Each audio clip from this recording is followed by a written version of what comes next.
Good evening. How's everybody doing? Great to be learning with you on a Thursday, Yom Hamishi. Let's light up the darkness. It's also Tzom Gedalia, the fast of Gedalia, the day after Rosh Hashanah. We have a fast day that commemorates an ugly incident in Jewish history during the Babylonian exile. Nebuchadnezzar had destroyed the first temple, overrun the Holy Land, but allowed some Jews to remain there. There was a governor installed, Gedalia. I don't remember the whole story, but there was, but tragically, he was told that there was some Jewish faction that was very much against him, sort of working with the conqueror so that Jews could live in the Holy Land. They were calling him like a collaborator or something like that.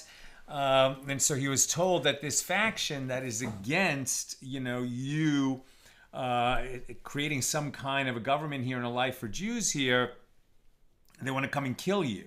And he didn't want to believe it. And it was true. And this man came and murdered Gedalia. Very ugly incident. And then a fast was instituted.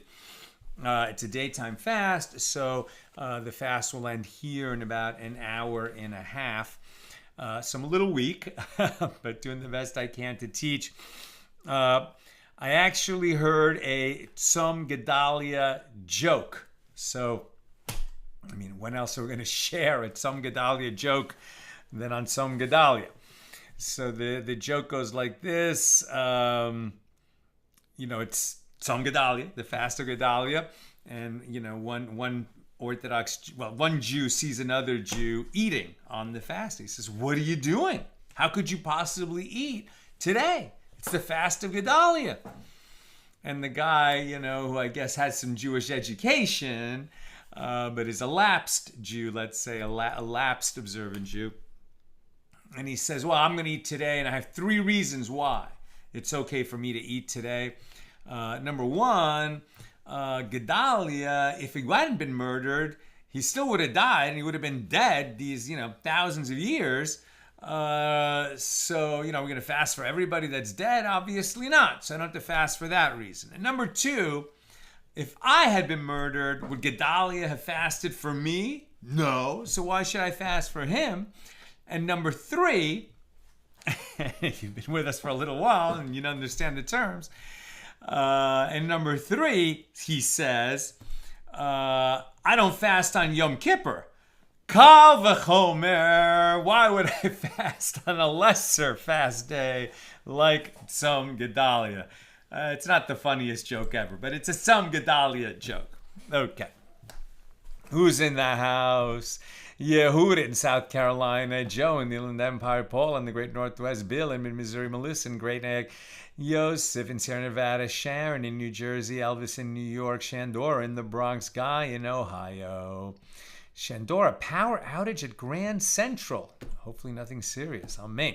Lucy in Minnesota, Chaim in Florida, Aoife in Florida, Elle in Southern California, Marsha in Texas, and Elise in Hampton, Virginia. Welcome, everybody. I'd like to dedicate our learning today.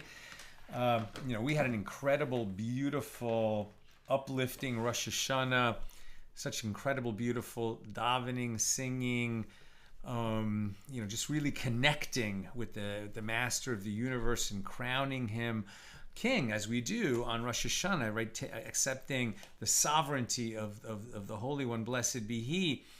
And it's the day of judgment, and really humbling ourselves. And it was just so elevated and spiritual. It was beautiful, and it was led by our rabbi, Rav Yakusiel. And when we came out of Rosh Hashanah last night, he learned that his father had passed away on Rosh Hashanah on the first night. He didn't even know. How could he find out? In our community, there's no phones or any kind of service like that. So he didn't know until Rosh Hashanah had ended, and Then he was on a plane last night, and the funeral was today, and the burial at Montefiore Cemetery, our Rav is from Chabad. His tradition is Chabad, and so his father was buried in the same cemetery where the Lubavitcher Rebbe and the previous Rebbe are buried, Montefiore.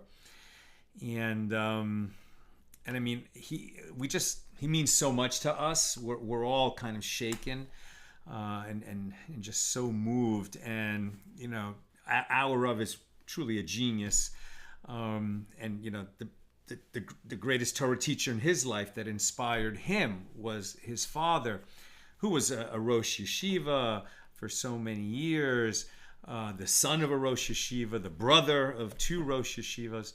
I mean, it's just a really gifted family in Torah scholarship. So it's a terrible, terrible loss. The world has lost a great man, and at a young age, he was only 70 when he was taken suddenly. So I would just like to dedicate our learning today to Rabbi Yosef Yitzhak ben Rabbi Yekusiel Dov Ber. May the neshama have an aliyah in the highest heights. I mean, he's just went straight up there to the heavenly academy, and he's got a seat with the great sages of Jewish history. He'll be dearly missed by his family and everybody who loves his family. And you know, so we dedicate our learning today, right, to Rabbi Yosef Yitzhak ben Rabbi Yekusiel Dov Ber. I don't even know how many generations back it goes. Rabbi, the son of Rabbi, the son of Rabbi. Okay. Our daf today is page 9 here in Tractate Zevachim, the 29th volume of the Talmud. We're continuing our discussion of Mishnah number 1 in chapter 1. And the question that we were discussing before Rosh Hashanah is about the Paschal offering, the lamb or goat that was brought as a Pesach, as a Passover offering. So if you set aside such an animal to be a Pesach, and then for one reason or another, it doesn't get slaughtered on the afternoon of Passover before Passover begins that night, this is only when the temple is standing. We haven't made the Pesach, right, brought the Paschal offering in almost 2,000 years. But we, of course, study the laws. So a Pesach, an animal designated to be a Pesach that is not brought in its time, what happens if you bring it later, right? So Sharon asked a question, it does get answered today, about Pesach Sheni. So yes, if you set aside an animal to be a Pesach and you can't bring it on Pesach because you are too far away from Jerusalem, or you're tameh, ritually impure, and therefore you can't bring the Pesach that day, you could bring it a month later on Pesach Sheni on the 14th of Iyar. But beyond that, if you bring a Pesach as a Pesach, not in its time, so then it's disqualified, just like if you slaughtered the animal to be a Pesach, and at the time of slaughter, you had in mind that it was some other offering, which, like a sin offering, then stop the process right there. It doesn't fulfill your obligation to bring a Pesach, and you can't even complete that animal's journey. It's fully disqualified.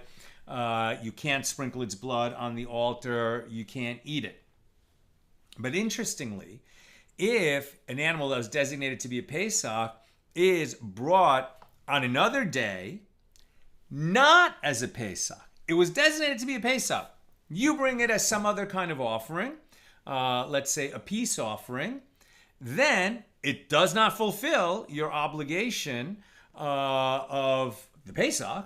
If you had vowed to bring a peace offering, it doesn't fulfill your obligation to bring that peace offering, but it remains fit, right? So it could complete its journey. Its blood gets sprinkled on the altar. You could eat it as a peace offering, and it would be credited to you as a gift offering to the Lord, because once a Pesach is brought not in its time and not for the purpose of being a Pesach, then it is not disqualified, and that's why it can complete its journey. Okay, let's continue this discussion. At the very bottom, very, very bottom of 8b, Rabbi Avin says, and now we're on 9a, offerings that are eaten, in this case, the Pesach, are diverted when slaughtered not for their sake, right? That you, in other words, had something else in mind at the time of slaughter than a Pesach. So offerings that are eaten, in this case the Pesach, are diverted when slaughtered not for their sake to serve as other types of offerings that are eaten, like a peace offering, as opposed to a burnt offering, right, which is not eaten because all of it is consumed by the altar. But offerings that are eaten are not diverted to serve as offerings that are not eaten, as I just said, like a burnt offering. So the Gemara asks, is that to say that a sin offering and a guilt offering are not eaten? Why does a Pesach receive the status of a peace offering, but it cannot receive that of a sin offering or a guilt offering, which are eaten not by regular Jews, but there are parts of the sin offering and the guilt offering that are eaten by priests in the Holy Temple? So rather, the answer should be amended. Offerings that are eaten by every Jewish person are diverted to serve as offerings eaten by every Jewish person, i.e. peace offerings. But offerings that are eaten by every Jewish person cannot be diverted to serve as offerings that are not edible by every Jewish person, i.e. either their burnt offerings or their sin offerings or guilt offerings, which are only eaten by priests. Rabbi Yosei, the son of Rabbi Avin, says that there is a different answer. Offerings of a lesser sanctity are diverted to serve as offerings of lesser sanctity, i.e. peace offerings. But offerings of lesser sanctity are not diverted to serve as offerings of the most sacred order, burnt offerings, sin offerings, and guilt offerings. Rav Yitzchak, the son of Rabbi Savriu, objects to this answer. If so, say that if one slaughtered a Pesach for the sake of the animal tithe, right, that every 10th newborn was set aside as the animal tithe for shepherds, the way 1/10 of the crop is set aside for Levites, for farmers. So if it was set aside as part of the animal tithe, which is sacrifice, let it be rendered animal tithe, which, like a paschal offering, is an offering of lesser sanctity. So the Gemara adds, for what law does it matter, practically speaking, that a Pesach has been rendered an animal tithe rather than a peace offering? Well, it matters because if it is rendered an animal tithe, it should not require libations to accompany it. And furthermore, if one sells it, he should be flogged for transgressing the prohibition, it shall not be redeemed, which applies to the animal tithe even after its slaughter. Special laws of the animal tithe that don't apply to other offerings. So the Gemara responds, the verse states with regard to the animal tithe, the 10th shall be sacred. That's what the word tithe means, right? 10th. The definite article indicates that this, the 10th animal, is the tithe, but another animal slaughtered for its sake is not a tithe. You can't substitute a non-tithe animal for the tithe. You have to use that one. And then if you try to do that, then both of them are going to end up consecrated. Now the Gemara challenges still say that if one slaughtered a Pesach offering for the sake of a bechor, a firstborn animal, right? If a female sheep or goat, that its firstborn is a male, then it is consecrated, and it's going to end up being sacrificed unless it develops a blemish.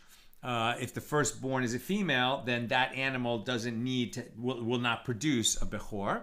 But at any rate, there are special laws of the bechor offering, right? So let's say that a paschal lamb or goat happened to be a firstborn, and now you're not bringing it as a Pesach, could you redesignate it as a bechor? Right? So if one, or maybe you just did it by mistake, right? If one slaughtered a Pesach offering for the sake of a bechor, like you thought it was a bechor when you were slaughtering it rather than a Pesach, well, then let it be rendered like a bechor. And the Gemara adds, for what law does it matter, practically speaking, that it has been rendered a bechor rather than a peace offering? Well, it matters because if it is rendered a bechor, it should not require libations. Also, this means that one should give it to the priests, which is the fate of a bechor. The Gemara answers with regard to a firstborn to a bechor. The verse states that you shall set apart unto the Lord all that opens the womb in Exodus 13:12. Since with regard to the animal tithe, it is stated whatever passes under the rod, that's how we count the tenth of the newborns of a flock in any given year. The shepherd passes them under his rod, and that becomes a metaphor, right, for all of us passing under the rod of our shepherd in heaven, God, so to speak, as he counts us and judges us, right?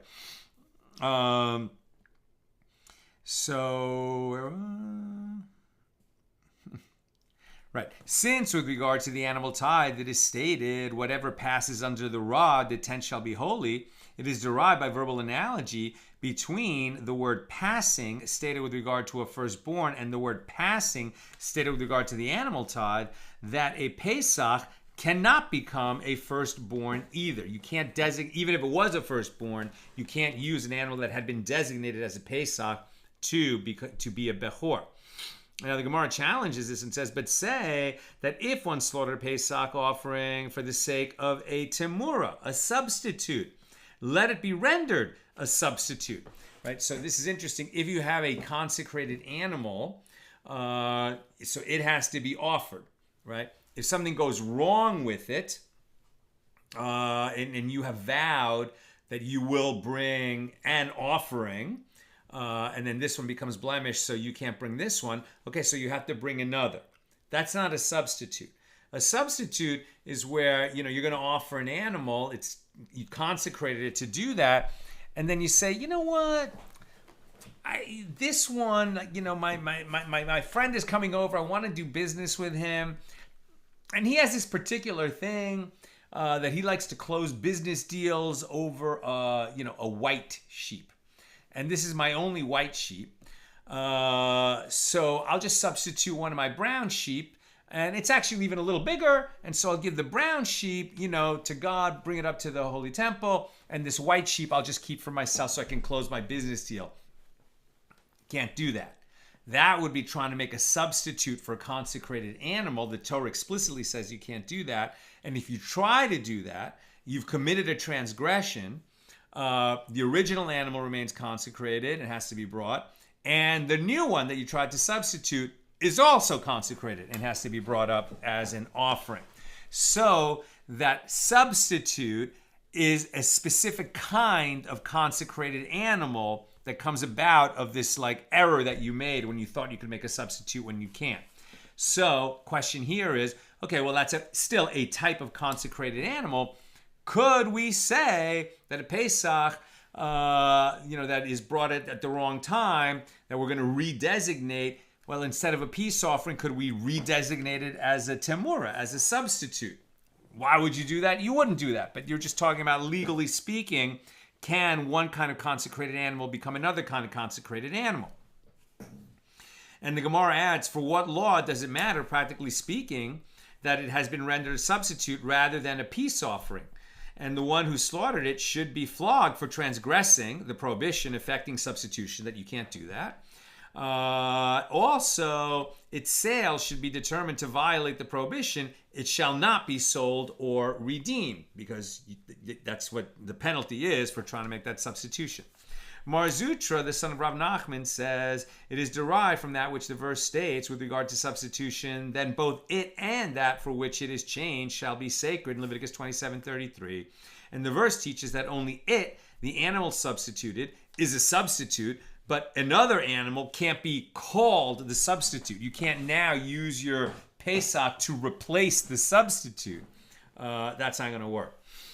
The Gemara challenges, but say that if one slaughtered a Pesach for the sake of a todah, a thanks offering, which is what? A type, a subset of peace offerings. So we know that we can redesignate a Pesach as a shalomim, as a peace offering. Can we redesignate it as a todah? This seems much more possible. Let it be rendered a todah, a thanks offering.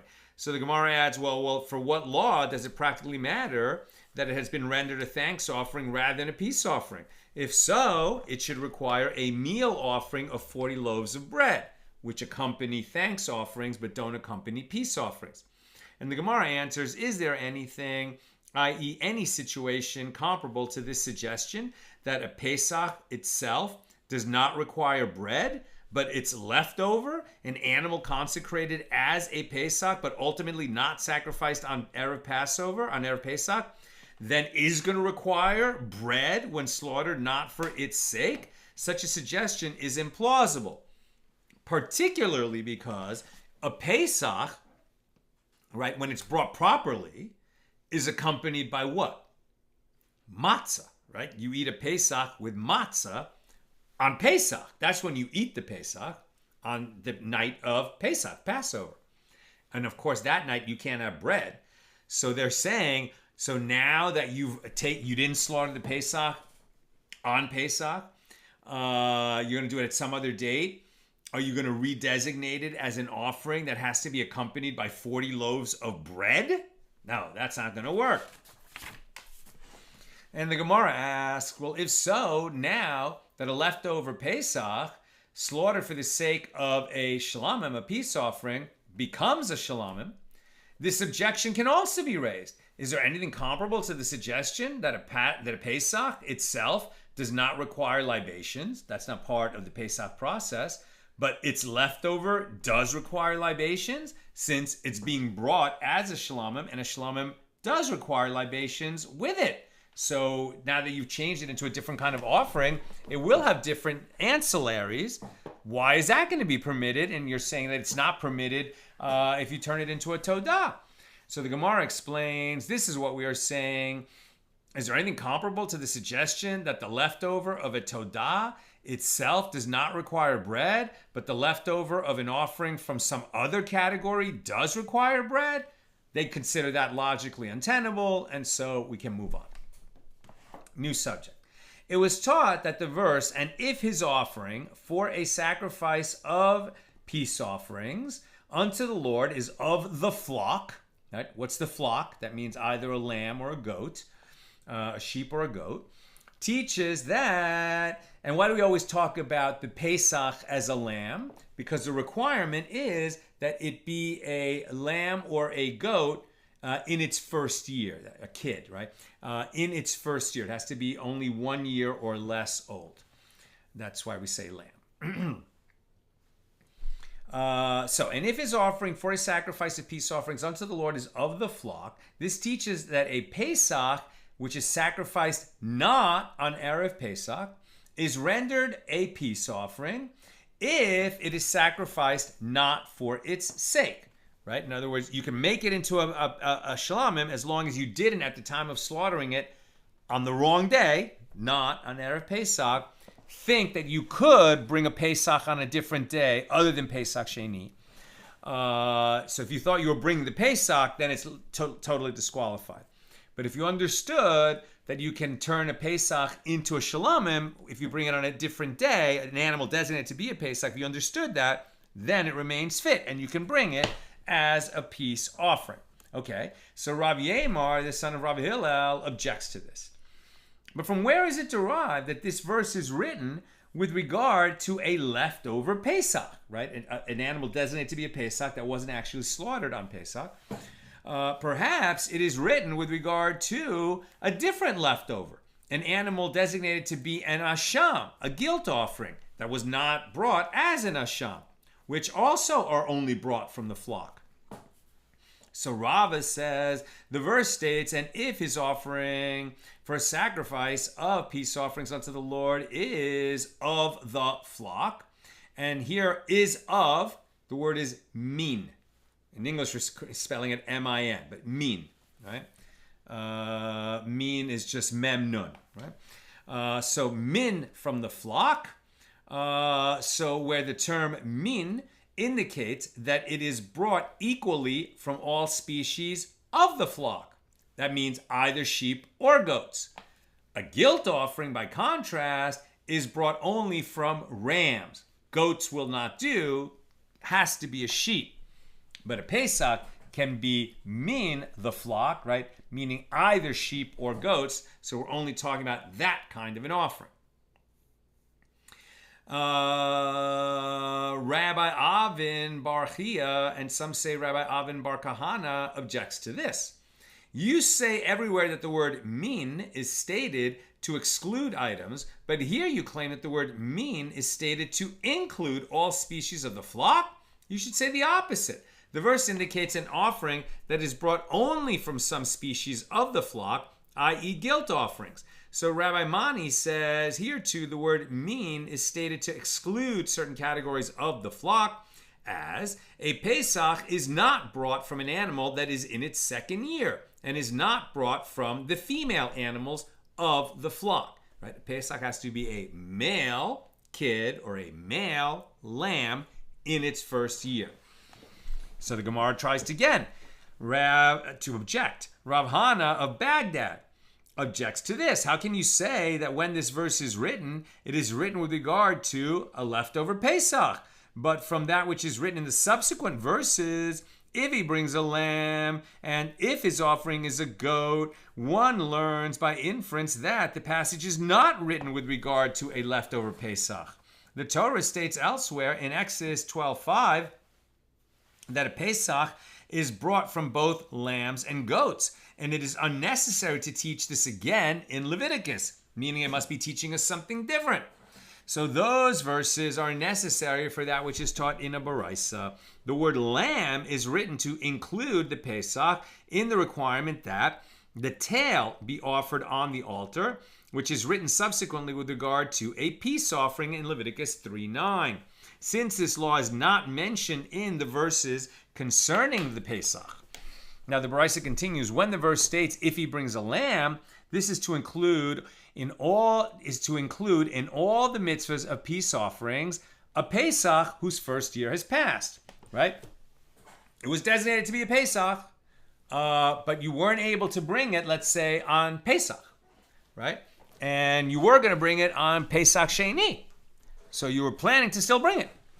But then you realize that last year it was born between Pesach and Pesach Sheni. So that means that this year, by the time we reach Pesach Sheni, it'll be more than 1 year old. Disqualified. What are we going to do with it? Turn it into a shalamim. And is therefore too old to be sacrificed as a Pesach. And shalamim brought due to a Pesach. Okay, so a peace offering brought due to a Pesach. What's that? We learned that in Tractate Pesachim when we're talking about how Passover was observed when the temple was standing. A group of people would, register to be part of a group that was going to eat a particular Pesach, a particular lamb. Now, lamb is not that large, and if your group is pretty big, you're actually not going to fill up, and you want to get full on Passover night. You want to eat a good meal that leaves you satisfied. But there might not be enough meat in that lamb for you to be full. So what would they do? They would bring two offerings, a Pesach and a Shalom, and a peace offering, right? And so that would be for the celebrants to eat together, right? So that's a specific peace offering brought on behalf of a Pesach. And specifically, this indicates that when you do that, they require placing hands on the head of the offering, libations, and the waving of the breast and thigh. And when the verse states, and if his offering is a goat, it interrupted the previous matter and taught that the sacrificing of a goat does not require that the tail be burned on the altar, because the tail of a goat is not like the tail of a sheep. The tail of a sheep is that fatty tail that is mentioned specifically in the Torah, and there are requirements when there's an offering being brought that include or don't include the fatty tail. And Gemara asks, but is it derived from here that a Pesach that is too old to be sacrificed as a Pesach is sacrificed as a Shalomim? It is derived from that verse that Shmuel's father cites. As Shmuel's father says, the verse, and if his offering for a sacrifice of Shalomim unto the Lord is of the flock, teaches that an offering that is brought only from the flock, i.e. a Pesach, will be a sacrifice of Shlamim. And the Gemara responds, but even without the Baraisa, Shmuel's father's statement is still superfluous, as that law is derived from that which Rav Nachman says that Rabbi Bar Avu says. As Rav Nachman says that Rabbi Bar Avu says, from where is it derived that a leftover Pesach is sacrificed as a peace offering? As it is stated, and you shall sacrifice the Passover offering unto the Lord your God of the flock and the herd. Deuteronomy 16:2. Why is the herd mentioned? What's a herd? That's talking about a bull, right? A cow. Herd refers to oxen, bulls, cows, etc. But isn't a Pesach brought only from the lambs and from the goats? Why are we talking about a herd? Rather, it is derived from here that a leftover Pesach should be sacrificed as an offering that is brought both from the flock and from the herd. And what is the kind of animal that can be, what is the kind of offering for which you can use an animal either from the flock or from the herd? A peace offering. So rather, none of these derivations are superfluous, as 3 verses are written to teach the law that a Pesach that is sacrificed not on Erev Pesach is sacrificed as a peace offering. Now we're on page 9b. One verse teaches this law in a case where its time of sacrifice has passed. It was supposed to be slaughtered on Erev Pesach or possibly on Pesach Sheni, but if that time has passed, now the only thing you can do with it is bring it as a shalamin. And also, if its first year has passed, if it's no longer in its first year, you can't bring it as a Pesach, you can only bring it as a shalamin. And one verse teaches the law in a case where its time of sacrifice has passed, but not its first. So in the first case, both the time of slaughter, Pesach, and the age requirement have been breached. So you can only bring it as a shlamim. The second verse is teaching the case where the time of the sacrifice has passed, but not its first year. It was born 6 months before Pesach. It didn't get slaughtered on Pesach. It didn't get slaughtered on Pesach Sheni. Now it's still in its first year. So you might have thought, well, it's still in its first year. I can't bring it as a shlamim. Answer, you can bring it as a shlamim even though it's still in its first year because the time of slaughter has passed.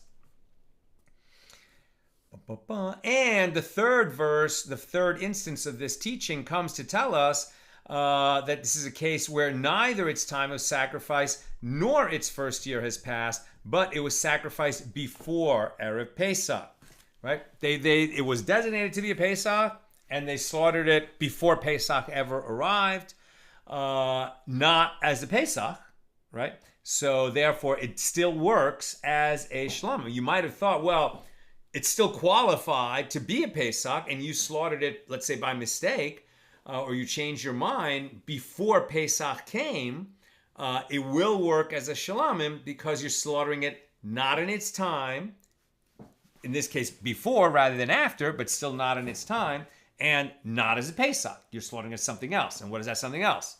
A shlamim.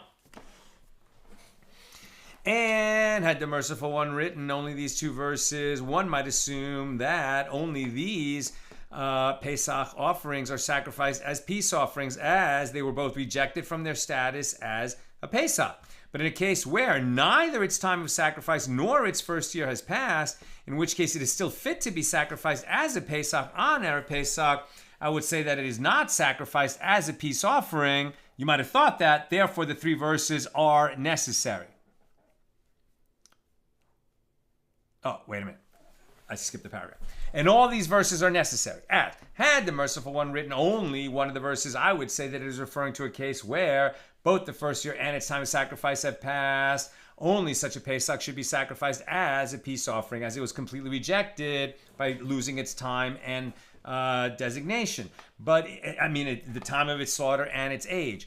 But in a case where its time of sacrifice has passed, but its first year has not passed, in which case it is still fit to be sacrificed as a Pesach, on the second Pesach, I would say that it is not sacrificed as a peace offering. The verse comes to tell you that it is. And had the merciful one written only these 2 verses, one might assume that only these paschal offerings are sacrifices, peace offerings, as they were both rejected from their status as a Pesach. But in a case where neither its time of sacrifice nor its first year have passed, in which case it is still fit to be sacrificed as a Pesach on Erev Pesach, I would say that we don't allow it to be sacrificed as a shalom. Therefore, that 3rd verse comes to tell us that you can do that. You shouldn't. You should, keep it around and use it for its intended purpose on Erev Pesach. But maybe you realize, I'm not going to be able to get to Jerusalem. My plans have changed. Somebody got hurt. I can't go up there. I'm not going to be able to slaughter it in its time. Later, it's going to be too old anyway. So why don't I just slaughter it now at home and celebrate Passover, not in Jerusalem with this Pesach, but I'm bringing it as a shalamin. Now, you can't do that probably on Erev Pesach, right? Because you can't do it in its time. It has to be before Pesach or after Pesach and as a different kind of offering. Okay, new subject. Rav says in the name of a mavog, a sin offering that one slaughtered for the sake of a sin offering of Nahshon. Who's Nahshon? Why are we talking about him? This is Nahshon ben Aminadab. Who was he? He was the Nasi, the prince of the tribe of Yehuda, of Judah, when the children of Israel came out of Egypt. The one who famously, when Moses lifted his staff to part the Sea of Reeds, and the sea did not part, and here comes Pharaoh and all his chariots, right? They're being held back by the pillar of cloud, but they want to kill us. Moses and God says, walk, go, lift your staff, and the sea is supposed to part, and it doesn't part. But Nahshon ben Aminadab walks into the water. He has total emunah, total faith in God and in his prophet Moses and in what's going on here. And he walks in, and when the water's up to his nose, then the sea parts. Right? So Nahshon is considered a hero of faith. But he was also the prince of the tribe of Judah. And why are we talking about him now? Because when, a year later, the tabernacle had been built, according to the specifications that God showed Moses, and now we had the place in the desert, the sort of, moving tabernacle where the sacrifices would be bought, moving because they could pack it up and move to the next location. When they first dedicated it, there was a 12-day celebration, and each day, the prince of one of the tribes, right? There were 12 tribes, so each tribe represented by its prince brought a whole bunch of gifts. Every tribe brought the same list of gifts, golden vessels for the temple, silver vessels for the temple, and a bunch of offerings. Included among those offerings were animals brought as sin offerings. Had anyone committed a sin? No. But as we've seen, like a woman who's given birth to a child, or a Nazir who's completed his period of Naziris, sometimes sin offerings, the mechanism of a sin offering, is brought in a situation that is not to atone for a sin, right? So this is another type of this is another situation where a chatas, a sin offering, is brought not to atone for a sin, but to accomplish some other matter. So what's going on here? So Rav says in the name of Mabok, a sin offering that one slaughtered for the sake of a sin offering of Nahshon, right? Not to atone for a sin, but as part of some other situation. Here it says, i.e. a sin offering similar to those brought by the princes during the dedication of the tabernacle in Numbers chapter 7, not to atone for a sin, but as a gift. This is fit and satisfies its owner's obligation. As the verse states, this is the law of the sin offering, that there is one law for all the sin offerings. So what's he saying? He's saying that you were obligated to bring a sin offering, and you slaughtered it not as a sin offering, right? You got confused and you slaughtered it as a burnt offering. So what have we said about sin offerings? Then in that case, you certainly are not going to be fulfill your obligation to bring a sin offering. you're obligated, let's say, because you either swore to bring a sin offering or because you committed a sin that requires that you bring a sin offering unwittingly. So if you then slaughtered your sin offering for the wrong purpose, at the time of slaughter, you had in mind a burnt offering. So it doesn't fulfill your obligation and it's disqualified. It doesn't go forward. We don't collect its blood. We don't sprinkle it on the altar. We cut it off because the sin offering is not fit to finish its journey to the altar. So here there's a suggestion, well, what about a sin offering that is slaughtered for the sake of a sin offering, but a different sin offering? Now, we've already said that if you are obligated to bring a sin offering, because you carried on Shabbos by mistake, and you also have to bring a sin offering because you ate some forbidden fat, and you're bringing two sin offerings, and at the time that you slaughtered the first one, you did it for the purpose of the wrong sin offering, that's also going to make them unfit because you had the wrong intent. But what about this? A sin offering for the sake of the wrong kind of sin offering. Still a sin offering, but not a sin offering involving atonement. Does that disqualify it, cut off the process, or it's not going to fulfill your obligation maybe, but it is going to allow it to, make its way to the altar? So it sounds like Rav, in the name of Mavog, says a sin offering that one slaughtered for the sake of a sin offering of Nahshon is fit. And not only is it fit to continue its journey, but it satisfies the owner's obligation. He was obligated to bring a sin offering. He slaughtered for the sake of a sin offering. He had the wrong kind of sin offering in mind, but it's going to not disqualify it. As the verse states, this is the law of the sin offering, indicating that there's one law for all the sin offerings. Okay, you had to bring a sin offering, you slaughter it thinking about a sin offering. Wrong kind of sin offering, but it was still a sin offering. Rava sat and stated this law of Mavog, and Rav Mesharshia did not like it. He raised an objection to Rava from a Baraisa. Rabbi Shimon says all meal offerings from which a handful was removed, not for their sake, but for the sake of another type of meal offering, are fit and satisfied the obligation of the owner. In contrast to animal offerings, which if slaughtered not for their sake, do not satisfy their owner's obligations. Right? So there are different kinds of meal offerings where you bring some flour as part of your offering or as the whole offering when the temple is standing. And so if at the time that you're bringing your meal offering, you get confused, and as you scoop up the flour that's going to be used in the offering, you had a different kind of meal offering in mind, that's not going to disqualify it. But we only apply that logic to meal offerings, not to animal offerings, in this case, having the wrong kind of sin offering in mind at the time you slaughter. Why? This is because meal offerings are not similar to slaughtered offerings. As if one removes a handful from a meal offering that is prepared in a shallow pan for the sake of a meal offering that is prepared in a deep pan, two different kinds of meal offerings, okay? And they have different procedures. One is brought in a shallow pan, one is brought in a deep pan. So, if he was supposedly bringing the meal offering that's brought in a shallow pan, and instead, he put it in a deep pan, okay, so he messed up. But it's obvious what his intent was because of the action. Whereas, as we'll see, when you slaughter an animal, the process of slaughter is the same. It's the same cut across the neck, collect the blood, etc. The only difference is the mental state of the one doing the slaughtering. Whereas with a meal offering, if it's a different kind of meal offering, it's a different procedure at the time that you take the flour. As if one removes a handful from a meal offering prepared in a shallow pan for the sake of a meal offering prepared in a deep pan, his intention is demonstrably incorrect, as its mode of preparation proves that it is a meal offering prepared in a shallow pan. Likewise, if one removes a handful from a dry meal offering for the sake of a meal offering mixed with oil, his intention is demonstrably incorrect, as its mode of preparation proves that it is a dry meal offering.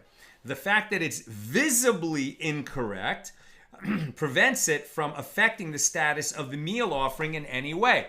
Because it's visibly wrong at the time that you do it, everyone gets the mistake that you made, and that's why it remains fit.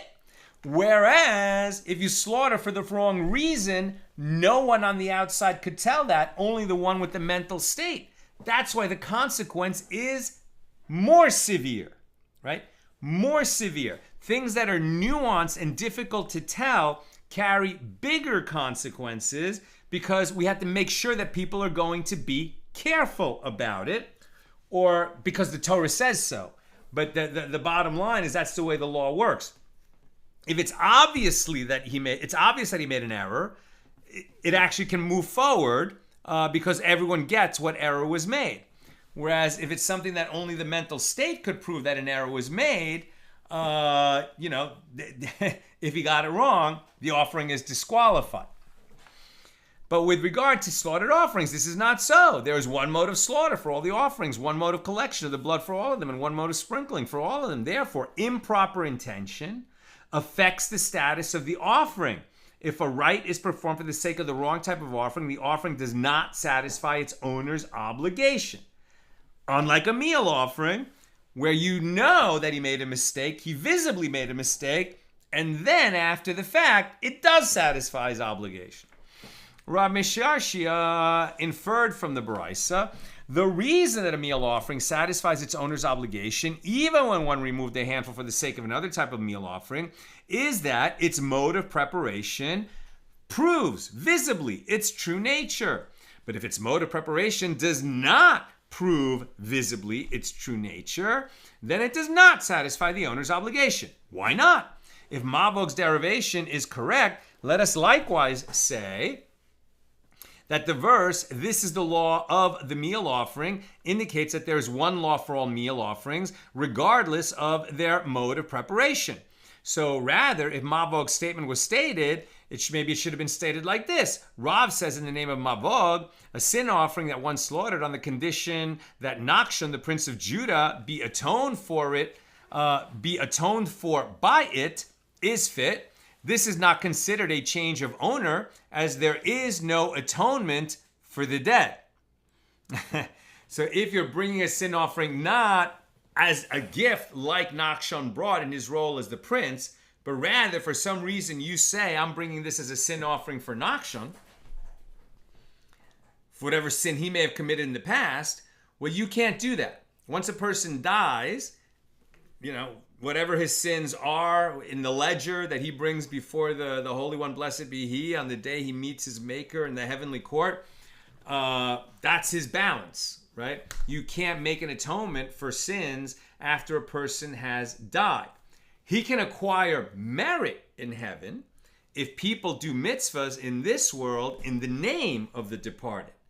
That's why we're learning today in the merit of Rabbi Yosef Yitzhak ben Rabbi Yekusiel Dober. But you can't bring a sin offering to make an atonement for someone who has died. Even if the person, had unwittingly committed a sin, set aside an animal to be his sin offering, and before he was able to get it to Jerusalem to bring the animal as an atonement, he died, right? You might bring that animal, but it won't make an atonement for him because he's dead.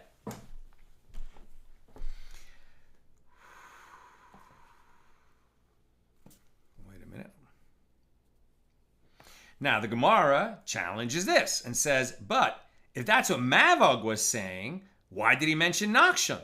Let him state this law in reference to a dead person in general. We're not talking about Nahshon that it just, as an example of someone who died a long time ago.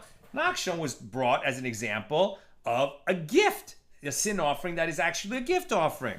So the Gemara answers, this statement of Mavog teaches us that the reason for the fitness of a sin offering slaughtered for the atonement of Nahshon is that he is dead. Consequently, if it was slaughtered for the sake of a living person who is obligated to bring a sin offering similar to that of Nahshon, it is unfit. And what is that? It is a Nazir, right? A Nazir brings a sin offering not to atone for a sin, but as part of the final offerings that he brings to complete his period of Naziris. Or a Mitzorah, when he gets purified from his Tzoras. It's not an atonement for a sin, it's just one of the offerings that he brings as part of the completion and purification of his process. And they're brought not to atone, but to become ritually pure. Consequently, if one sacrifices a standard sin offering for the sake of one obligated to bring the sin offering of a Nazir or a Mitzorah, it is considered a change of owner. And what does that mean? The offering is unfit, as we've learned before. So the Gemara counters, why is that offering disqualified? Like, that is the law, but the Gemara keeps challenging it. These sin offerings of a Nazir and a Mitzorah are equivalent to burnt offerings, since they are not brought for atonement. They're just part of a purification process or a gift process. Sacrificing a sin offering for the sake of one obligated to bring a burnt offering is not considered deviation with regard to the owner and should not disqualify it. So the Gemara answers, rather, if Mavog's statement was stated like this. Rav says in the name of Mavog, a sin offering that one slaughtered for one who is obligated to bring a sin offering is similar to that of, a sin offering that one slaughtered for the sake of one who is obligated to bring a sin offering that is similar to that of Nahshon would be fit. Right? So if you slaughtered your sin offering and made a mistake and brought and slaughtered it for the sake of someone like Nahshon, who's bringing a sin offering as a gift, then your sin offering would remain fit because you didn't slaughter it for the sake of the wrong sin offering for the wrong sin or a different kind of offering. You slaughtered it for the sake of a sin offering that's being brought as a gift. And the fact that it's a change of owner doesn't disqualify it because it's a different kind of sin offering. That's the argument being made right now. And Nahshon's sin offering is equivalent to a burnt offering. And there's one who says that Rav says in the name of Mavog, a sin offering that one slaughtered for the sake of a sin offering of Nahshon is unfit. And this is because a sin offering of Nahshon is equivalent to a burnt offering, and he is therefore considered to have deviated from the type of offering. And the Gemara challenges, but then why did Mavog mention a sin offering of Nahshon, which one cannot bring at all? Right? Only Nahshon and the prince, that was a one-time thing in history. Nahshon and the other 11 princes brought those sin offerings. No one can ever bring that kind of sin offering again. Let him say this law with regard to the sin offering of a Nazir or of a Mitzorah, which are also equivalent to burnt offerings. And the Gemara explains, Mavog cited the primary sin offering, the first case of an individual sin offering recorded in the Bible, and that's why he made it that way. Anyway, that's not the law. Okay, Rav says, a sin offering brought for consuming forbidden fat. Okay, somebody unwittingly ate a kind of meat that is prohibited for Jews to eat. He didn't do it intentionally. He did it unwittingly. That's why he became liable to bring a sin offering. The most standard case of being obligated to bring a sin offering when the temple is standing in Jerusalem. So Rav says, a sin offering that was brought for consuming forbidden fat that one slaughtered for the sake of a sin offering brought for consuming blood. Okay? This guy was, like I said before, he was obligated to bring two sin offerings. And the one that he was bringing for eating food that was prohibited, he instead slaughtered for the sake of the sin offering that he was supposed to bring for accidentally consuming blood, which is also prohibited, but it's a different sin, covered by a different commandment in the Torah. Or for the sake of a sin offering brought for engaging in idolatry. Is fit. It is not considered a deviation from the type of offering. So Rav is saying, okay, as long as the mistake that you made is your own sin offering for the sake of a different one of your own sin offering. So it's not a sin offering that was slaughtered for the sake of a burnt offering. It's not a sin offering that's slaughtered for the sake of a different owner. It's a person slaughtering his own sin offering for the sake of a sin offering, but covering a different sin. So Rav says, okay, then it is fit. You didn't disqualify it. But if it was slaughtered for the sake of a Nazir's sin offering or for the sake of a Mitzorah's sin offering, it is unfit. These sin offerings are equivalent to burnt offerings. They are not brought for atonement, and therefore that's just like you were supposed to bring a sin offering, and at the time of slaughter you had a burnt offering in mind. Rava now is going to object to Rav. He raises a dilemma. In the case of a sin offering brought for consuming forbidden fat, that one slaughtered for the sake of a sin offering, brought for the defiling of the temple or its sacrificial foods, then what is the law? Do we say that the offering is fit, as the latter type of sin offering atones for transgression punishable by kares when committed intentionally, similar to the transgression of consuming forbidden fat? Or perhaps is it unfit, as a sin offering brought for defiling the temple?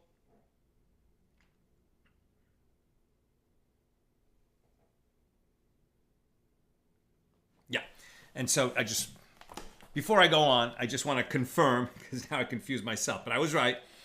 Rav was saying something that we don't hold by, right?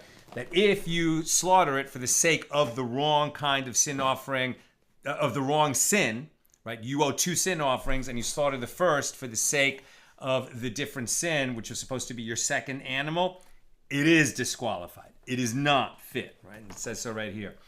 But according to Rav, it is fit. So Rav is saying, according to your view, okay, it remains fit if you're supposed to slaughter a sin offering for eating prohibited fat, and you brought it for your sin that you also owe, sin offering of eating forbidden blood. Okay, that's fit. Well, what if the one that you slaughtered for was your other sin, where your second sin was not for consuming something that was prohibited, whether fat or blood, but rather because you stepped into the holy temple when you were tameh, unwittingly, but you were impure at the time you stepped into the temple.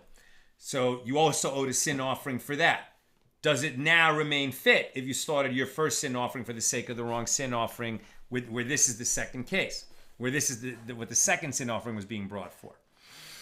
So do we say that it is fit? Or perhaps we say it is unfit, even according to your view, as a sin offering brought for defiling the temple is a sliding scale sin offering, the contents of which vary according to the financial status of the transgressor, and is not a sin offering, which is always an animal, like a sin offering brought for consuming forbidden fat. So Rav Acha, the son of Rava, teaches a version of Rav's statement according to which, in all the cases mentioned, including one where the sin offering was slaughtered for the sake of a sin offering brought for consuming blood or for engaging in idolatry, the offering is unfit, which is where the law ends up. And what is the reason? It is derived from the verse, and slaughter it for a sin offering. Ota, slaughter it. That a sin offering must be slaughtered for the sake of that sin offering and no other. The sin offering that you were bringing for a particular sin, and you can't slaughter for the sake of some other sin. I'm almost done. Questions or comments, get them in now.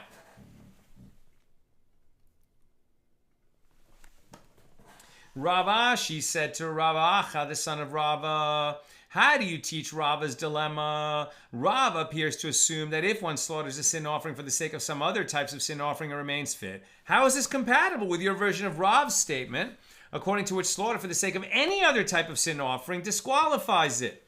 And Rav Acha said to him, we teach Rava's dilemma with regard to deviation, with regard to the owner, rather than from the type of offering. And this is how we teach it. First, Rava says, a sin offering brought for consuming forbidden fat that one slaughtered for the sake of one who is obligated to bring a sin offering for consuming blood, or for the sake of one who is obligated to bring a sin offering for engaging in idolatry, is unfit. Since the other person is also obligated to bring a sin offering, this is considered deviation with regard to the owner. But if it was slaughtered for one who is obligated to bring the sin offering of a Nazir or of a Mitzorah, as these sin offerings are not brought for atonement, then deviation with regard to the owner disqualifies an offering only if the owner is obligated to bring a similar offering.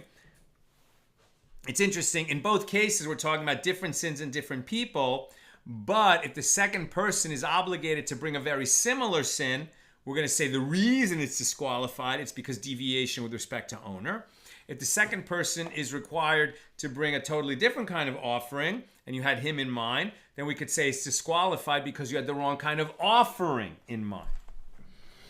And then we pose a dilemma like this. Rava raises a dilemma. In the case of a sin offering brought for consuming forbidden fat that one slaughtered for the sake of one who is obligated to bring a sin offering for the defiling of the temple or its sacrificial foods, what is the law? Do we say that the offering is unfit, as the one who defiled the temple or its sacrificial foods is obligated to bring a sin offering for a transgression that is punishable by kares, similar to the transgression of the owner.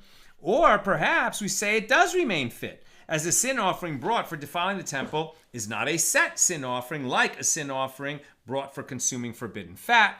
And the Gemara concludes that dilemma, as it was posed, shall remain unresolved, right, according to the view, I guess, of Rav.